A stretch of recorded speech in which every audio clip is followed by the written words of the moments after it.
भारत के एक छोटे से गांव शिवपुर में ये कहानी शुरू होती है। ये गांव बेहद शांत, सुंदर और लोगों के प्यार से भरा हुआ था। लेकिन गांव की एक बड़ी कमजोरी थी।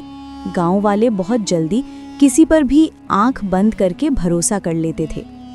खासकर अगर कोई भगवा कपड़े पहन ले, हाथ में माला ले ले और थोड़ा ज्ञान की बातें कर दे, तो गांव वाले उसे साधु समझकर उसकी पूजा शुरू कर देते थे। गांव के किनारे एक पुराना शिव मंदिर था। कई वर्षों से वहां कोई साधु नहीं रहता था, इसलिए गांव वाले अक्सर कहते रहते, काश यहाँ कोई अच्छा साधु आ जाए जिससे गांव को शुभता मिले। लेकिन उन्हें क्या पता था कि उनकी यही इच्छा उनके लिए एक बड़ी मुसीबत लेकर आने वाली है। एक दिन सुबह सुबह गांव के बाहर धूल का बादल उठा। गांव के बच्चों ने देखा कि भगवा कपड़े पहने लंबी दाढ़ी वाला एक आदमी धीरे धीरे चलता हुआ गांव की ओर आ रहा है। उसके कंधे पर एक बड़ा सा झोला था, हाथ में एक चमकती हुई माला और माथे पर तिलक। जैसे ही वो गांव में घुसा, लोग उसे घेरने लगे। महात्मा जी, आप कौन? कहाँ से पधारे? गांव में आपका स्वागत है।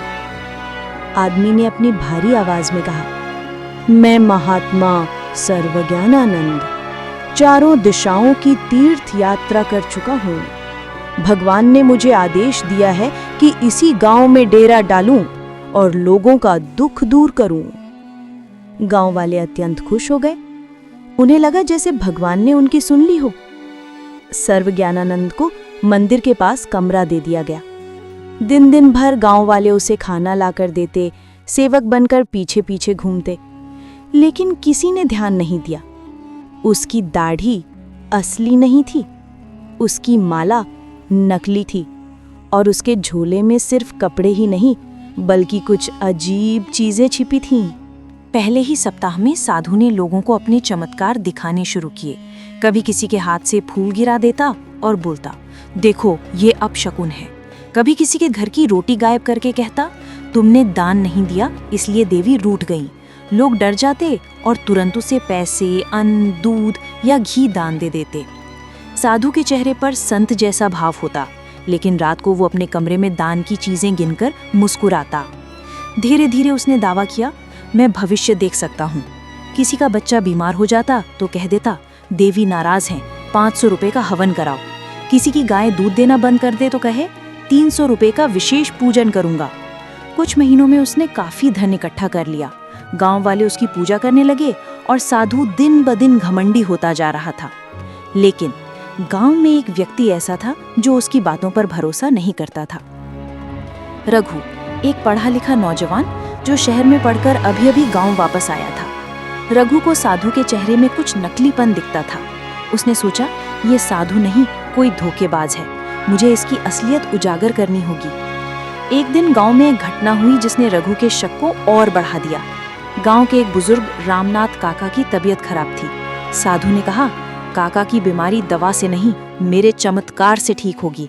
2000 रुपए का विशेष हवन कराना पड़ेगा। गरीब होने के बावजूद काका ने पैसे कहीं से उधार लिए। हवन हुआ, लेकिन काका की हालत और बिगड़ गई। रघु ने साधु से पूछा, आपने कहा था काका ठीक हो जाएंगे, लेकिन उनकी हालत तो खराब हो रही है।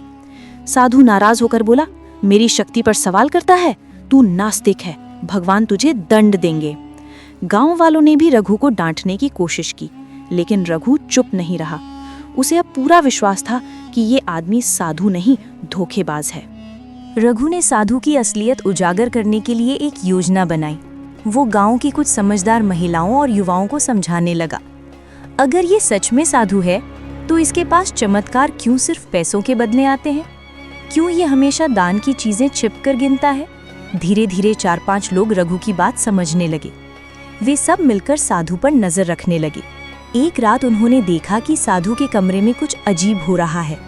वो अपने झोले से एक नकली सांप निकाल रहा था। वो कुछ रंग बिरंगे पाउडर, नकली खून और एक छोटी चाबी भी छुपाता था। रघु ने फुसफुसाकर कहा, देखा, यही है इसके चमत्कार के राज। अब रघु ने साधु की असलियत गांव वालों के सामने लाने का फैसला किया। अगले दिन साधु ने घोषणा की, आज मैं गांव के सभी दुख दूर करने के लिए एक बड़ा चमत्कार करने वाला हूँ। गांव वाले मंदिर के बाहर जमा हो गए। साधु ने अपने झोले में हाथ डाला और नकली सांप निकालने ही वाला था कि रघु और उसकी टीम ने उसे पकड़ लिया। रघु ने जोर से कहा, थोड़ी देर रुकिए महात्मा जी। सब लोग चौंक गए। रघु ने साधु का झोला खींचकर लोगों के सामने पलट दिया।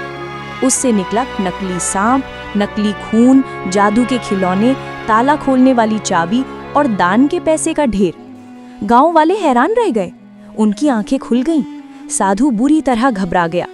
रघु ने कहा, यही है इस ढोंगी का असली रूप। ये कोई साधु नहीं, चोर और ठग है। भीड़ एकदम शांत हो गई। फिर सब लोग गुस्से में चिल्लाने लगे, इसने हमारी भावनाओं से खेला, हमसे पैसे ठगे। साधु भागने की कोशिश करने लगा, लेकिन लोग उसे पकड़कर पंचायत के सामने ले गए। पंचायत ने फैसला सुनाया, इस आदमी को अभी गांव से बाहर निकाला जाए और दोबारा यहाँ कदम न रखने दिया जाए।